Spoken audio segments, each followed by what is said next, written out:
Yeah, so HRH collection, it actually stands for Her Royal Highness collection. She sells jewelry online, but she's also a YouTuber and an influencer. And she's gotten a lot of attention in the past like couple of years, I would say, because she's become more outspoken about politics and just more of her controversial beliefs on things, including like body positivity and being anti-mask, anti all of these like COVID regulations. She talks about the way that LA has become such a mess, and like how you can't like go in a Starbucks bathroom without stepping on needles, and like literally like appearing in like I would end up at CPAC just listening to her, except for it's like a weird type of not CPAC. Well, it's all the same talking points, but just done from somebody who I look like I would run into at a makeup counter. Well, she recently got invited on Dr. Phil, which is a much different medium than just talking to your camera on YouTube, obviously. So I think she came on more strong on Dr. Phil than usual. Usually she is just like kind of vibing out in her car, and like she's more of a relaxed vibe sometimes. Sometimes she rants also. I enjoy it because I think she's like expressing the chaos that I kind of hold in a lot of the time, and I think you feel that way as well. Yeah. Oh, like, yeah. She like my brain internally works the way she talks. Yeah. Like, she jumps around a lot. She like addresses the counter arguments before they're even out there. My brain is an absolute puddle mess most of the time. And like half the trouble for me on the show is trying to speak coherently when my brain is running in 3,000 different directions, and I struggle with that severely. There are some days that are worse than others. This is actually one of those days where my brain kind of feels like mush most of the time, but her brain like feels like mine when it's actually halfway working but not quite there. Like she's going from here to here, to here, to here. And it's endearing for the people that like it, but to me, it's almost like I see too much of it in there, and I'm like, I can't watch it. Sure. I think it's definitely more of a women thing. Like, Nina and I are very familiar. Well, this episode is for the girls anyway. It's for the girlies. So here is what she had to say on Dr. Phil about cancel culture. She said, the woke mob and cancel culture have created a very weak, offended generation of fake victims. Cancel culture ruins everything. It ruins free speech. It ruins honesty. It ruins comedy. We have to just go around and pretend like we don't have any opinions other than what the woke left has, or we'll be canceled. I love how on the nose it was. So on the nose. I really appreciate that, actually, because that's kind of the level that people watching Dr. Phil are at. Those are intro level opinions. Yeah, like it's giving them like culture war for dummy vibes. Exactly. Like you're reading them like, what is the culture war? And some mom there's like, what is the culture? And then you have to explain them. It's like, if you go into public without a mask, somebody who wants you to wear a mask will yell at you. You will then yell back at them because you do not want to wear a mask. And you have to explain to them very carefully what everything that's going on is. And you kind of take for granted just how much we understand about what's going on with this little culture war that's supposedly... HRH doesn't always come off as this angry, ranting, like maniac. She also... like has a calm way of explaining her opinions, and in person she's actually very nice from what I've seen. I saw her appear on Amala Ekpunobi's show Unapologetic, and it was like a conversational format, so she was more like relaxed and able to explain herself in more depth than Dr. Phil allows. And Dr. Phil actually, I was surprised to see, pushed back on her opinions here and said like, well, you don't have expertise in like nutrition, so what ground do you have to talk about, you know, the merits of body positivity or, you know, restricting your calories or whatever. Like, she is a hyper realist when it comes to like taking accountability for yourself, which I can appreciate. Yeah 110%. And then he also asked, like, you know, you don't have expertise in health or science, so how do you know that what you're saying about masks is correct? And she's like, I'm using common sense, which I appreciate. And that's relieving. And I think a big part of it, and it's great she went on Dr. Phil because it's a huge audience of people that have no idea who she is. Well, and all those people, they're so disconnected. You can totally tell that they have no idea. They're zoning out and online shopping with their brain chips. Yeah, the benefit though is that she's cool. Yeah. She really is. She's pretty, she's cool, she's like in. I think she's kind of niche. I think you think, like, I think she's cool because she went really viral on TikTok like last year in 2021. she's cool, and have someone. The problem with Republicans or a lot of stuff is they have an issue with finding someone who's They're dorks. They're dorks.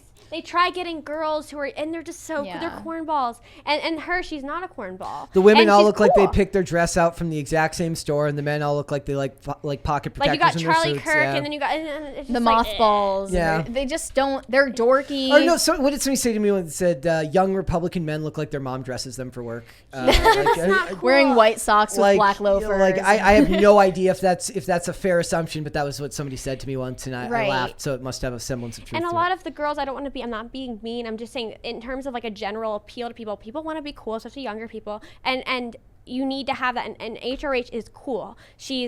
And obviously it's been displayed that she has people gravitate to her for that reason. Her business hasn't suffered with her being canceled or people trying to cancel her. So I think having someone like that go on a show and talk about this like canceling and these like right-wing talking points, I think that it's good. And that's why I think she's been doing so well, even though she has been very political lately, especially since COVID.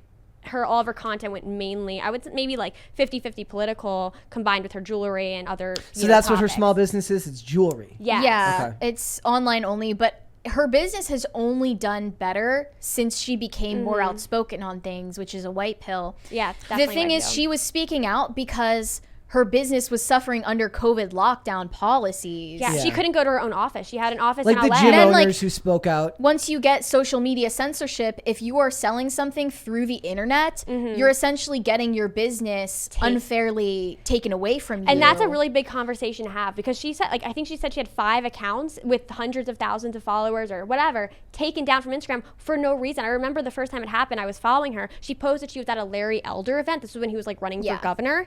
And I remember the next day was when her account got deleted. She doesn't post, inappropriate stuff. And it's just because of that. So she's obviously being targeted by Instagram, which happens. Yeah. And when you're a business owner, that's literally the worst thing that can happen. devastating. To you. It's devastating. And this is how they get you to stay in line. Because if somebody tries doing that and risking a whole account they've built up being taken down, where they get revenue from, and that's how they sell their product or whatever, it's really bad. So it's definitely a conversation to be had about how Instagram and those social media sites work in terms of their censorship and the real life consequences of it. I also seem to think that, or it seemed apparent to me that like a lot of the conservative women were doing better about speaking out during COVID. Like there was a lot of really, really good videos going out, at least on Reels and on TikTok, with women speaking out. Very same common sense type stuff against mask mandates, against these types of things. Especially I enjoy at like that. the PTA meetings. Yeah, well, yeah, stuff like but that. But also, like, we weren't allowed to stroll around Target and Home Goods and TJ Maxx in peace. Like, that's a big deal to women. It these is a big days. deal. That's exactly. So yeah, that's definitely. Yeah, one of my favorite things that Alex talks about is like when she gets on body positivity, because it really is such a lie. Like, all of these people are self-hating or liars. The skinny ones are lying. Yeah. Like when they make these what I eat in a day videos, they're all like, intuitive eating, blah, blah, blah. Yeah. They're all liars. Yeah. They all are like on their Peloton for 5 hours a day when they don't show you. Hey, Peloton is like I had a couple of friends who got really into Peloton and like changed their life. Yeah, and that's cool. But like, would they go on Instagram and say like, eat whatever junk food you want and no, like they would not. Eat whatever you feel like you need? And like, no, they wouldn't. But it's disingenuous. And then all of the fat people in the fat positivity movement are just self-hating and don't want to admit that they have the power to turn their lives around. Yeah. Do you think some of this is also like when we cover topics like this, like when we're critiquing people, I have a hard time with it. Like when we talk about individuals and specific stories, like this isn't really about a specific story. This is just about her general take on stuff. But like even on the previous one, it wasn't really about a certain incident with her, like with Aaron Taylor Johnson. Do you understand what I'm saying? Yeah. It was about an overall take on the relationship. It's easier for me to critique people based on like a situation or an example. It's kind of what we do here. But for this, it's kind of like the idea is that she's pushing back and they're just judging her and taking her down because of what she says all the time. We're making a couple of comments here and there, and she's suffering real world consequences. Yeah. I don't believe, you can judge whether it's good to talk about stuff like this, but nobody's trying to get these people's business taken down. Nobody's trying to tell Aaron Taylor Taylor Johnson he can't act anymore. Exactly. No one's trying to Right. tell his wife that she can't direct movies anymore.